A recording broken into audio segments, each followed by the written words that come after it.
can't give what you don't have. When you are talking about integrity, you are really talking about the real person, who that person is. When you talk of integrity, you talk of honesty. To be honest. And to be honest means to be trustworthy, to be truthful. And politics is science and art of government. Politics is about the people. Yes.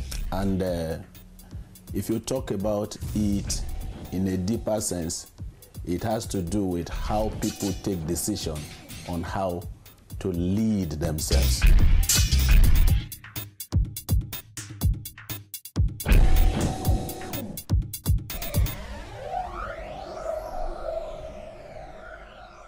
Welcome to another edition of Christians and Politics.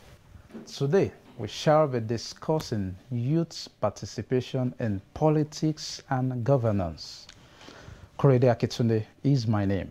And with me in the studio to look at this topic are Venerable J.O. Onuaya, Director, Civic and Political Affairs, Church of Nigeria. Daddy, you are welcome, sir.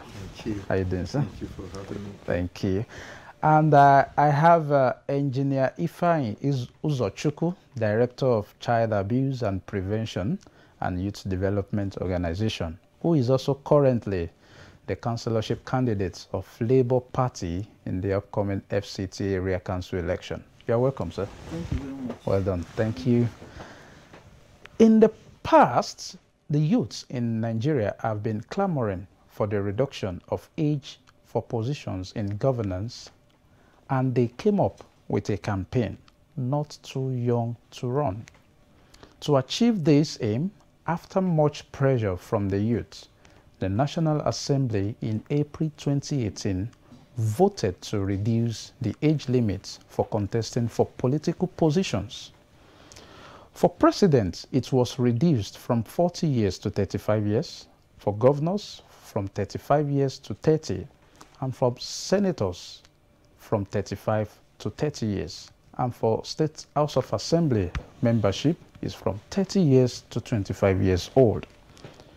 Subsequently, the president signed the Not Too Young to Run bill on 31st of May 2018.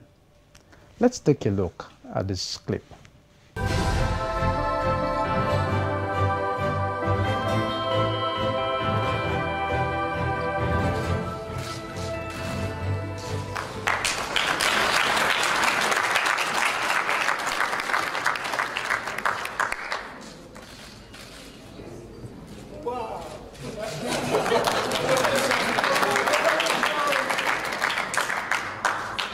Excellency, Mr. President, today we make history and we are showing to the world that we are a country that believes in its youth. We're showing to the world today that we're a country that cares about the past, the present, and the future. Today, we tell the whole world that we're a country that says young people have a place in governance. I am more than delighted that today we make history in our great country, Nigeria. The Not Too Young to Run bill is an affirmation of our commitments to democratic development and nation building. I am proud to be a member of the 8th Assembly, and as the sponsor of the bill in the House of Representatives, I sincerely appreciate my fellow lawmakers for supporting the bill and say yes to Nigerian youths. Today is a significant day for all of us in Nigeria, and most especially our young people, and role they play in our democracy, politics, and national life. We are gathered here for the signing of the Not Too Young to Run bill, a landmark piece of legislation that was conceived, championed, and accomplished by young Nigerians. The coordinators of the Not Too Young to Run movement have now established a formidable legacy, which is that in our maturing democracy, if you really want to change something in Nigeria, and if you can organize yourself and work hard towards it, you can achieve it. The minimum ages for elective office in Nigeria. A, eligible age for aspirants for members of the state houses of assembly will be reduced from 30 to 25 years.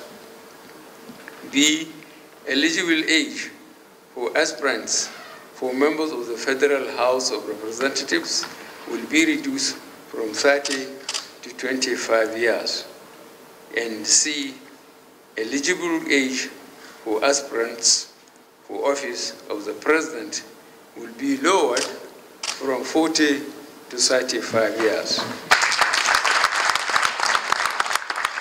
You, the young people of Nigeria, are now set to leave your mark on the political space, just as you have done over the decades in entrepreneurship, sports, art, media, entertainment, technology, and several other fields. You are undoubtedly Nigeria's most important resource, not oil, not agriculture, not solid minerals. Your energy, intelligence, and talent are what will drive and develop Nigeria long after we are all gone.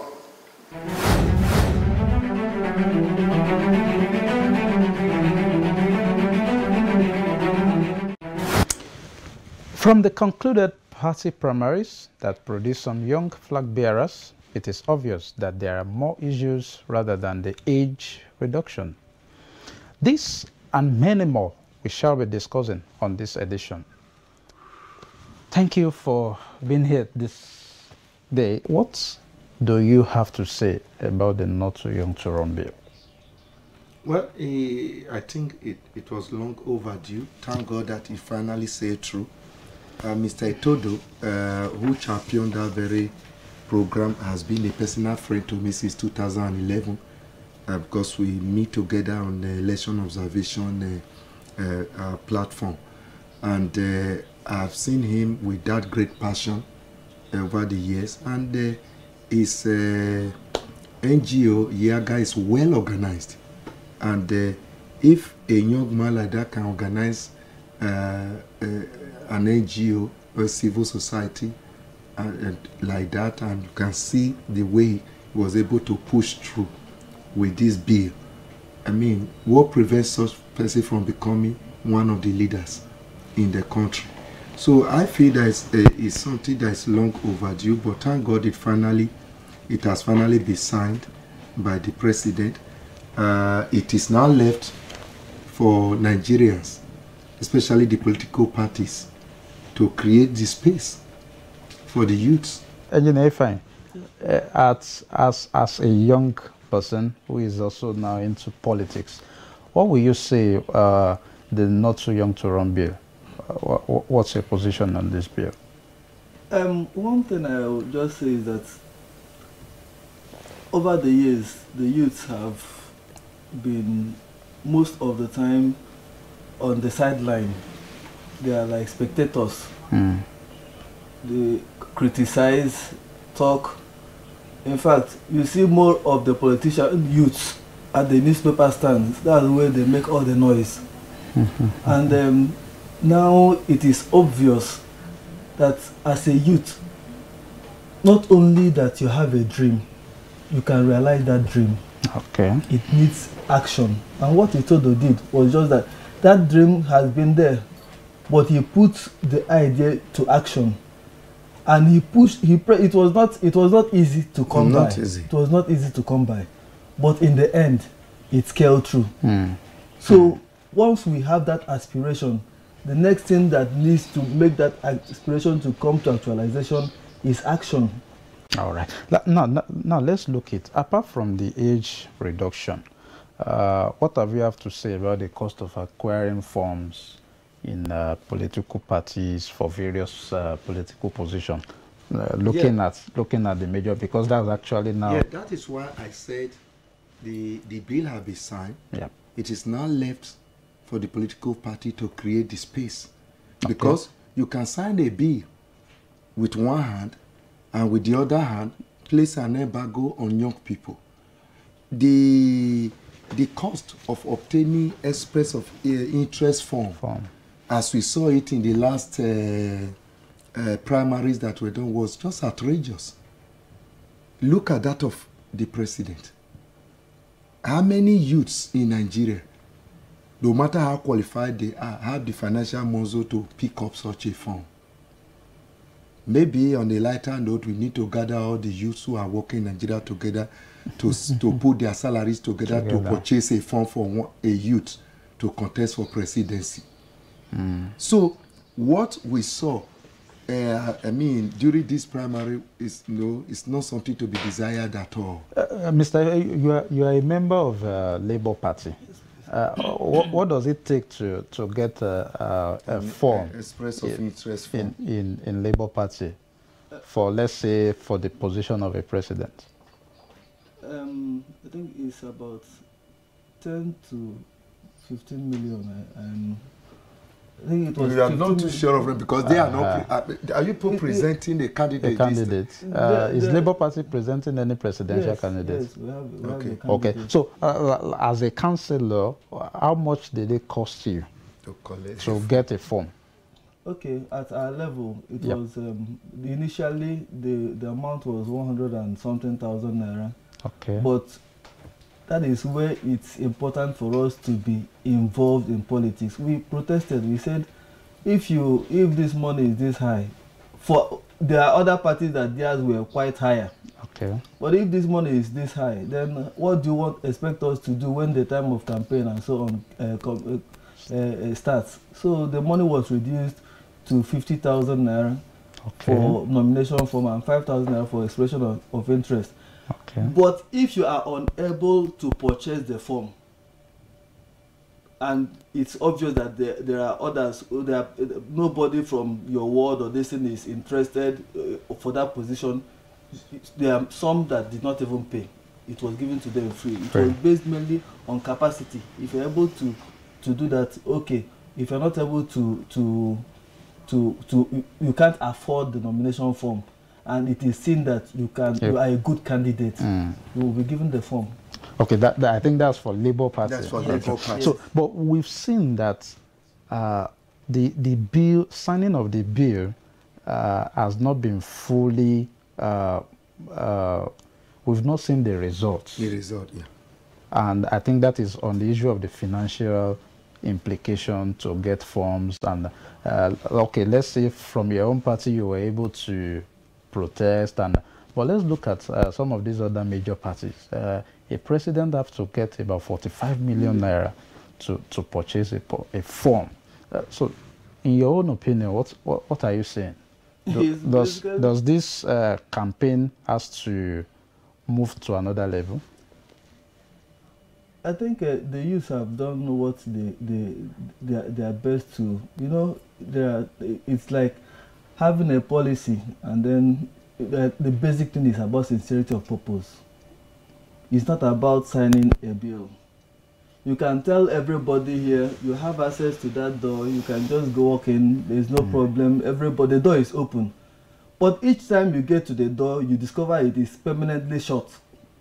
But they are being told that the door, everyone will have access. Okay, you have access to the house, but the door that should grant you access, a medium, you don't.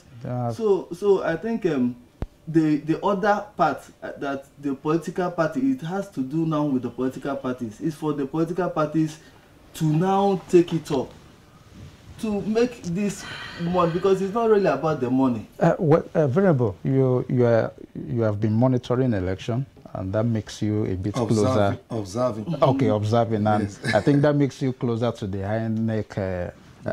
What do you think INEC needs to possibly come up with a bill, or is it the National Assembly that needs to come up with a bill to regulate what is being charged? I mean, by political parties. Well, INEC is empowered to monitor party financing and sourcing of funds. To what extent they are doing that effectively is another issue that need to be investigated. But another thing is that we had a seminar on this issue of party monitoring, finance monitoring. And we discovered that it is very, very complicated because how do you really track what people spend on election? How do I monitor what you spend on election? It is what you announce as the cost of form, nomination form, and the express of interest that we know. But what you go and use to settle the kingmakers at the back is never on record. What you go and distribute, word to word, LGA to LGA, is never on record. And when they are going, they will not carry INEC along. So how do you monitor? And even at that, even if INEC was privileged to be around and they know that, yes, some group of people were settled, money was given out, the person who is directly contesting, who can be held accountable, tells you it's not his money, he's not aware of that. So it's a difficult thing. If assuming I'm a staff of INEC, because there are we sometimes condemn this organization, but we need to also appreciate their challenges. If we sit down in the studio here now, even though it's a political environment, and I see engineer Ifeanyi giving money to this very man, and I said, Akombo, why are you giving money to that very man? Is it because of your political ambition? He said, no, that money is for my mama in the village. Oh, this boy is traveling home tomorrow. The story don't end now. so I really sympathize with INEC in doing that. Even if they peg some of these things, the monitoring is an issue. I think the political party, if they are honest, and that's why at the beginning, at my opening speech, I said, the bill has been signed. It is left for the political party now to open door for the youth to come in. You can hear what he said the Labour Party did. Yes. If that can be done, fine. Yes, there should be something to pay, because if you leave it completely open, every person will go and collect form. Yes. And after all, party printed the form. Even if it's ordinary paper, they printed it, and they also need some money to run their office and their something. Yes, and I think it should be. And I think that has been the defense from the political parties. Yes. They'll tell that there's no fund coming to them from the government, so most parties get their fund from this registration. And I think there was a story published that APC alone got some billions of naira. Of course, about 12 billion. We don't need to talk about that. We know the number of people that the amount they fixed for form, and the number of people that were running up and down to get form. The reason why that happens is that most times after this electioneering period, you hear nothing about political parties again until another election. Normally, as a member of a political party, you have party membership and you pay dues. Those dues and other donations are actually what should be used to run the party. But so why do we need to wait until during the period of election, and then the whole burden of the party will be placed on candidates who are interested in running on the party's platform? Okay, let's look. Before the National Assembly reduced the age of these youths in vying for political position, what has really been you've made mention of it before, and I want you to buttress your point very well. What has really been the duties of the youth in politics and governance? Actually, some youths are even presently involved in one way or the other in politics, whether by appointments or even some little elective offices, the youth council and so on.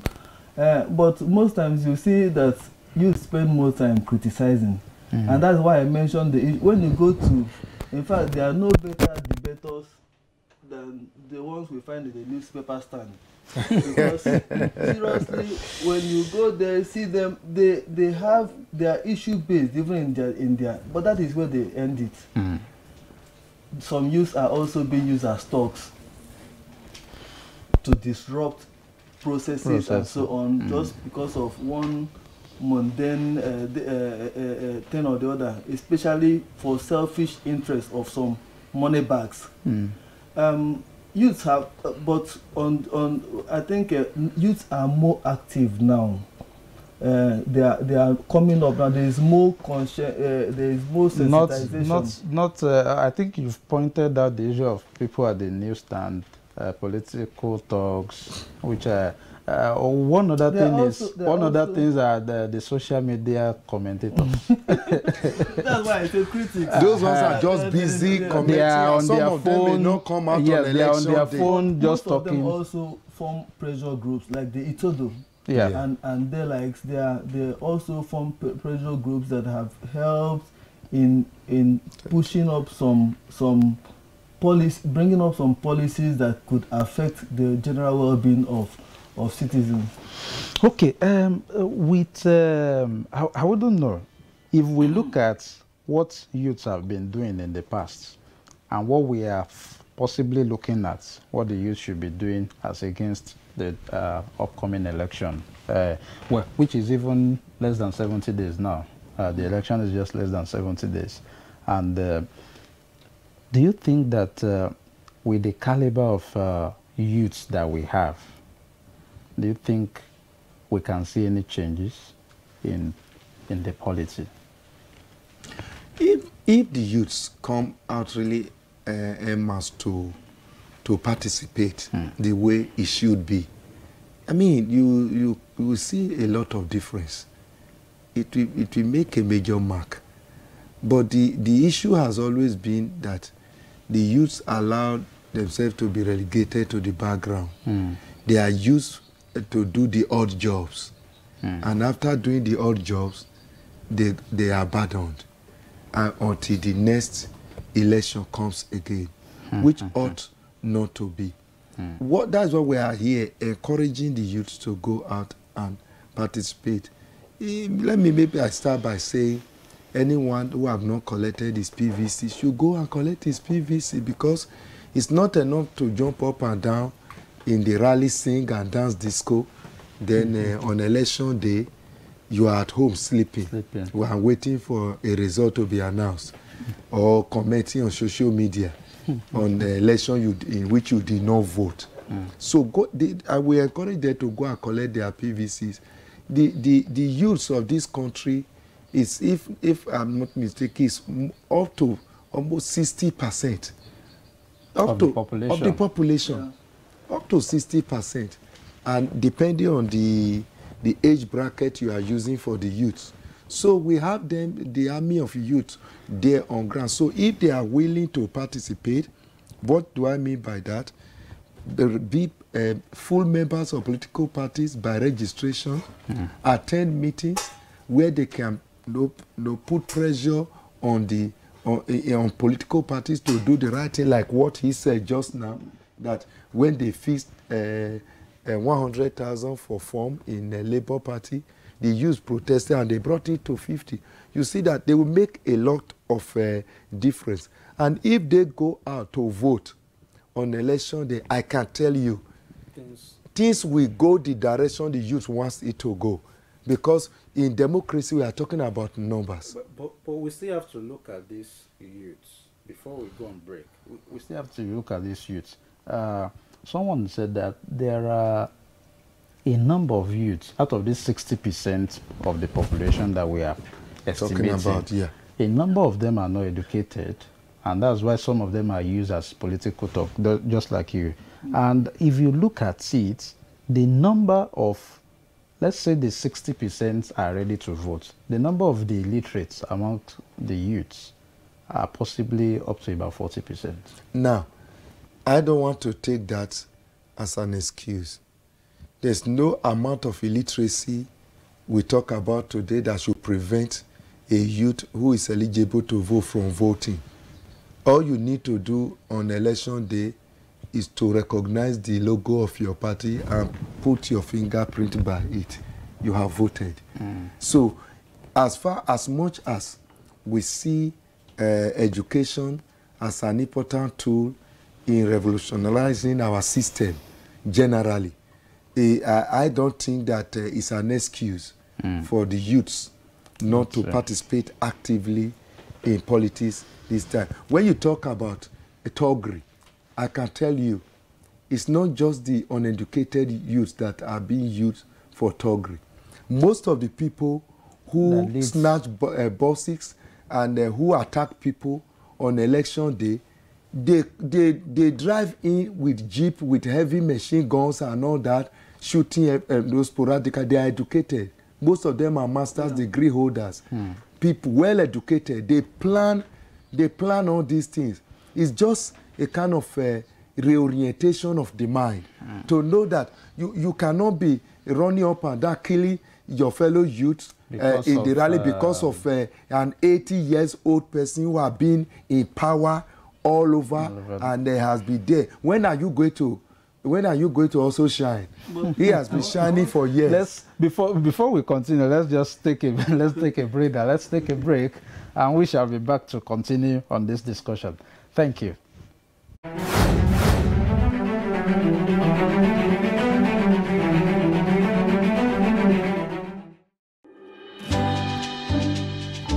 We want to thank you for always tuning in to our numerous value-adding and impactful programs. We cannot overemphasize your comments and views on our social media platforms. They've been really encouraging and shaping us to do better. My name is Samuel Iyola. In the course of improving our quality and coverage, we have upgraded our broadcast format from MPEG-2 to MP4.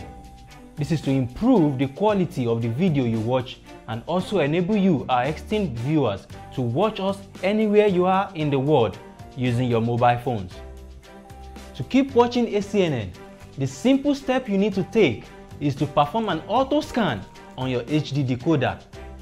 If you don't know how to go about this, just follow these simple steps.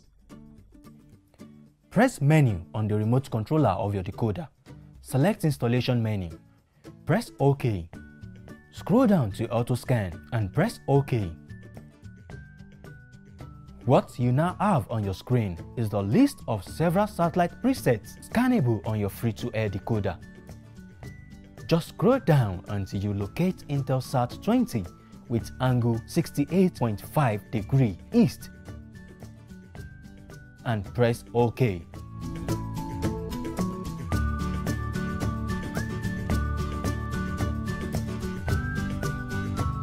If you want to delete all existing channels on your decoder and scan them again, choose the Yes option. Else, choose No to add new channels to the existing ones. Press OK and sit back while your decoder scans through the available channels.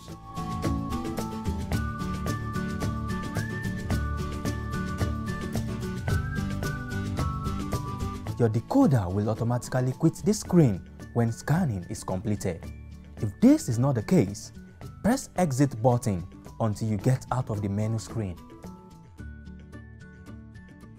Go to the list of available channels by pressing OK and search for the new ACNN channel with the TV suffix. That's all. If you find this procedure difficult, contact any satellite dish installer around you.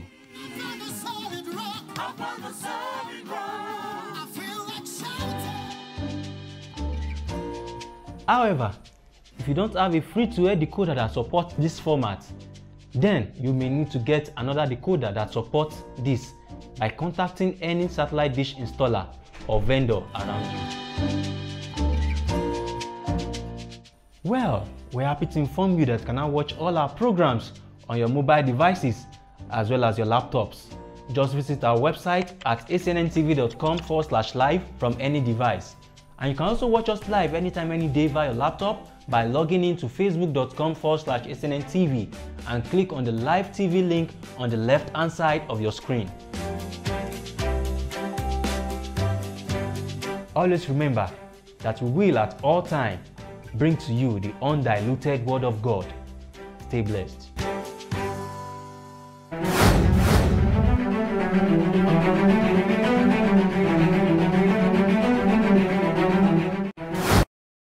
Welcome back. I have with me Tim Atimio, the lead facilitator at Tim Atimio Consults Limited and an author. And I also have Engineer Ifeanyi Uzochukwu has been with me. Welcome, Mr. Tim. Thank you. Thank you. We were on a serious issue on the before, and I want Engineer Ifeanyi to just land on the point of the youths. Let me just pick you up. Okay. You know, you asked the question why, if the youths have the opportunities of doing any better. Yeah. But we know currently why there was even the issue of not too young to run. Yeah. Was that the current system is not working. Okay. It's always, we've always heard about it, the youth, the future of tomorrow. Yeah, but you know, we were just talking about what are the youth has been doing before, and looking at if there is any change of mind now, looking at the literacy level of some of the youths in voting rightly. Yeah, I think now most of them, especially in the church, are more informed. You know, before the church has not really been active, especially in voter, in even education of the members as why they need to be active in politics. But now they are more aware. But being educated may not have really a connection with being politically informed, because there are many, the shoe cobblers and so on, meruas and so on, as we have in the north here. There are margeries who are more informed as regards elections than even those who claim that they're educated. So I think it's about, maybe we can call it political education now. Those who are educated politically or informed, at least to make informed decisions. Because when you have that academic education, it also helps you when you are also informed politically to look at the candidates that are being presented to you, and then for you to make an informed decision of who you think will be able to be better. Okay, now let's look at Mr. Tim. Before I come to focusing on your book, how will you assess the youths of this country and politics and governance? Currently or previously? Yes. Let's take previously and let's look at the current situation. Currently, it's very obvious that there is this awareness. Okay. There is this awakening. Okay. 10, 15, 20 years ago, it wasn't like that. The youth then, I don't think I was a youth 20 years ago, there wasn't this interest to know what exactly is happening and trying to make certain things work. We felt it was for the adults. And then those who were there took advantage of that. But now the social media has also helped too, for those who cannot, you know, pick up things to go out there. Through the social media, they're trying to add their voice. So things are way better off now. And you are expecting a shake-up? Hopefully, yes. Somebody will say you are trying to shake the table. Hopefully, yes. Okay. Yeah, you wrote a book, and the book is The Nigerian Dream. Okay, so that's a book for the youth. Yeah. The Nigerian Dream. Find your voice. So, what inspired you about this book?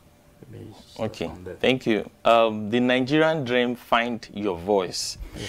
What inspired me was I didn't have any intention really to write any book on the Nigerian Dream initially.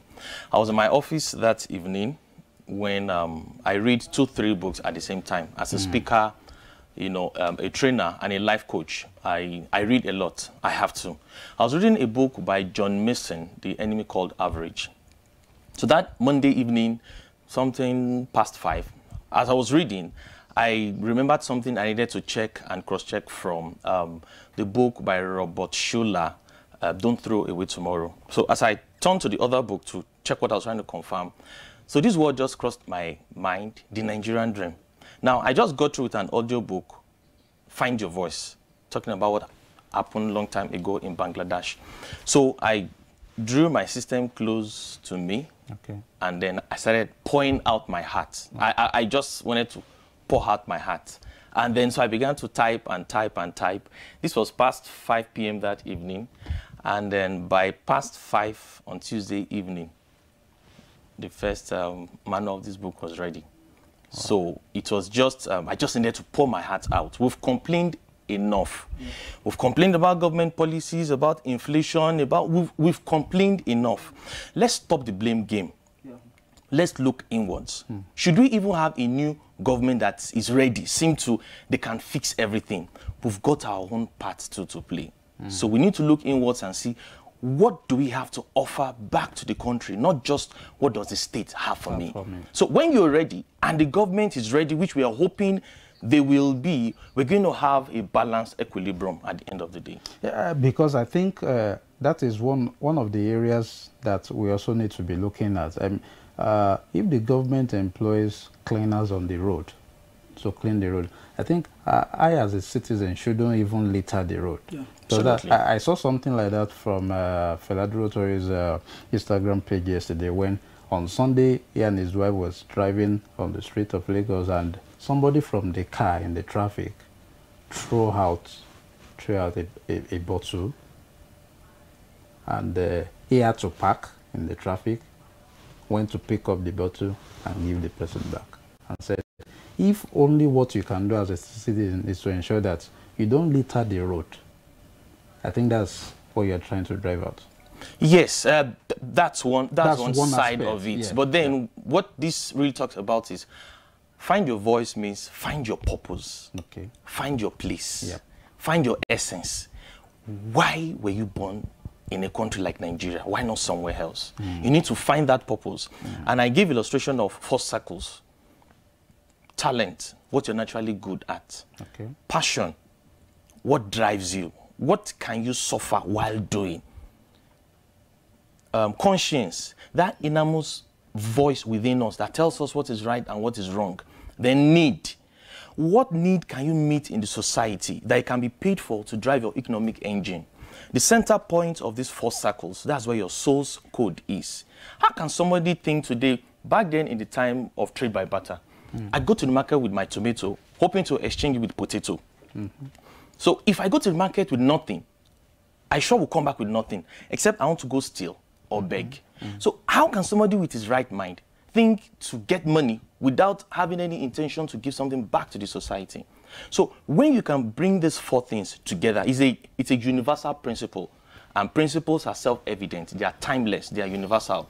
If you bring these 4 circles together, you're sure to find your voice. Now, so what are the steps you think that is needed in producing a young, transparent politician in this Nigeria of today? In the Nigeria of today, it's very unfortunate, like I stated, I think in the chapter 4 or so of the book, that it is so unfortunate that the current leadership, I don't mean those who are currently in government, but those who have ruled in the past too, in whatever capacity, cannot, most of them cannot beat their chest that they've led the country in such a way that the coming generation should follow every step they've taken. I really do not think we can have up to 10% of them. So it's something that we need to look inwards and try to find out what are the actual traits of true leadership, and then try and follow suit. We have some countries, China 30, 40 years ago was not where they are today. Yeah. What were those things these people followed through? It's a natural principle. There is no secret somewhere hidden under the rock. It's obvious, it's evident. It's not about religion. It's not about religion. Look at China, look at us in Nigeria. We have more of this religion here than there. Recently, I think the Chinese government decided to renew their president, I think it's 10 or something, because they saw what the man was putting in place. If we have such mindset here, this is what this is all about. It's not all about me. It's not all about you. It's all about us. So if it is you being there and that makes it work, so be it. It's for the good of all. Okay, now let me, Engineer Faye, you as a young person going for councillorship, what are your plans?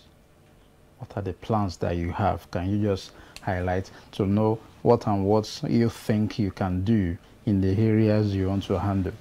Thank you very much. You know, there is this popular the prayer, the Lord's Prayer, when we say, "Let your will be done on earth as it is in heaven." Yeah.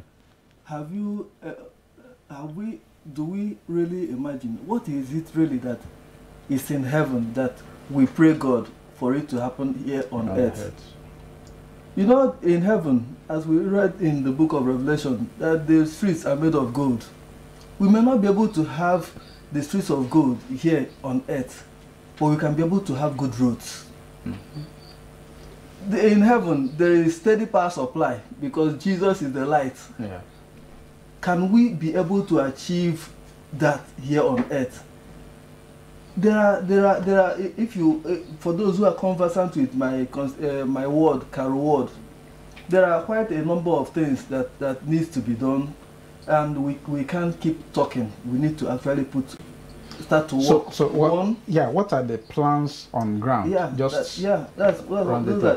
the things I want to roll out now. For example, if you come to Carol word, okay, there is poor management of refuse.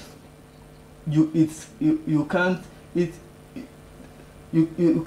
go from here to the other place to the other end without seeing things littered everywhere. Even where refuse are being disposed is so dirty, and even so for us, ours is to make laws and maybe oversight functions and so on. As a councillor, it's like being a member of House of Rep or a House of Assembly. We are not to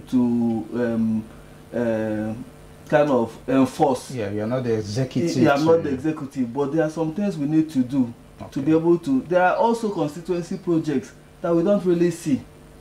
The roads are bad.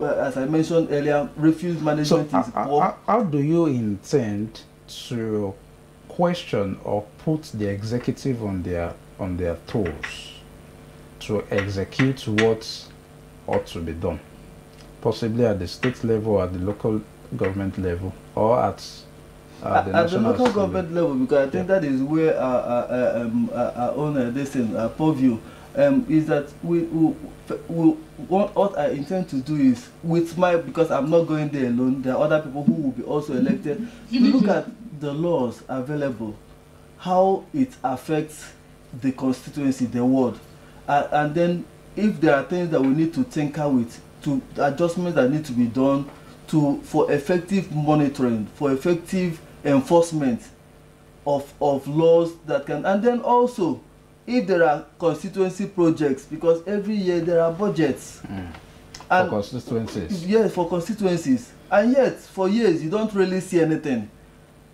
So we also need to look at those areas, and then also call attention of those involved, that these things have been the monies have been released for it.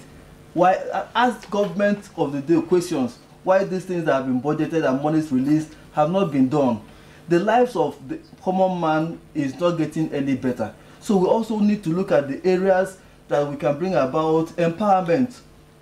Okay, Mr. Tim, looking, he is a councillorship aspirant, and I wouldn't know, are there things that you think that in the political circle can be done to ensure that he as a councillor can work in hands with possibly a same mindset as a chairman of a local government to make things work? What are the things that you feel should be put in place for all these things? Is it to review the laws, or is it the persons that needs to be reviewed? Do they have system in place? Okay. Are there structures in place? Where there are systems, where there are structures, and it's not working, structures are made or are meant to be made for the good of those who operate them. It's just like machine. If there's a machine, anytime I try to operate it, or someone wants to try and operate it, it cuts the hand, then that's a bad machine. If the structure doesn't serve the common good of man in any community, then the structure needs to be reviewed. So if the system is not serving the common good, it needs to be reviewed. Okay. And if it's being looked into and the structure seems to be okay, then somebody somewhere is usurping power unnecessarily, and something needs to be done about it. Okay, now let me say that. Where can people get this book? Currently, the book is online. We have it on Jumia, on Shopify. On Jumia? Yes. Okay. Yes, we have it on Jumia, on Shopify. And the hard copy is currently in Lagos. We have it in Lagos, okay. Road 5, J225, Ikota Shopping Complex, VGC in Lagos. Okay. Yeah, and then there are other places too, but basically these are the places we have the book currently. But online, they can get both the hard copy and the soft copy. All right, because I think it's a book that people need to look into. But as we round up, I want to ask both of you, can the entertainment industry and the church be used as a platform in passing advice to our leaders? Even though some people have said it has been used before over time, but is there anything that needs to be changed to pass correct information to those in leadership positions through the church and the entertainment industry? Am I talking first? Yeah. I would say here, the church is meant to be the conscience of the society. So where the church keeps quiet and keeps mute, evil will thrive. So I will not say the church has done maximally as it's meant to do in Nigeria, the church leadership. So they need to step up more. We have just very few of them who are vocal enough, who are talking. They are the conscience of these people in government. So if they are forthright enough and they speak the truth, that's going to serve a certain measure of purpose. So what of the entertainers? The yes, they are doing their bit, I would say. They are doing their bit. They're doing their bit, will you say more than the church? I won't comment on that. All right. I think it's, for now, it's a wake-up call for both the church and the entertainment industry to speak more to truth, to speak more on things that the government of the day needs to do. Even when you talk about the church, the members of the church are part of the church, and most of them still work in government. When most times you even see that even the political figures we are pointing at, there are those under them that even mess up the process, that most times they are not even aware, but they are being accused. So I believe the church not only to speak to the figures, political figures, but also the members who are part of the political process. The members of the church that are in the National Assembly, that are governors, that are different positions of authority. The church needs to also speak to them, because they also play part in formulation of policies, and even in oversight functions, and even in bringing about execution of some of these things. So I believe the church is doing more. So what of the entertainers, just to round up? They need to step up. I think besides that entertainment, they also need to bring in awareness. Because I think some people felt that the entertainers are no more talking to the government. Everybody just they are not really, but they have a lot of followers. So I believe that with that they should also use that opportunity to also talk to their followers. All right. Well, it's been good to have my guests in the studio. We have more things to talk about, but there's no time. And I hope we can come back next time to continue on this discourse. And it's good to have Engineer Ifeanyi Uzochukwu here. And we wish you well. Thank you for coming on this program. And Mr. Tim Atimio, thank you for coming. A pleasure. We hope to have you again, so as to possibly dissect more on the book and get people aware, because that's actually the purpose of the program towards 2019 election. If the youths is said to have above 60% of the population of this country, it shows that the youth holds the power to change things in the politics and governance of this nation. Therefore, youths should wake up and support their fellow youths, protect their votes, and ensure that their votes count. But don't forget that you need to get your PVC, and don't be used as a talk for anybody. I hope you have an exciting time with us on today's program. Until we come your way again next week, remember, your destiny is in your hands, and you must rise up now or else you perish. Do have a nice week. Bye for now. The views and opinions expressed on this program are those of the guests and viewers and do not necessarily reflect the views and opinions of the Anglican Cable Network Nigeria, ACNN.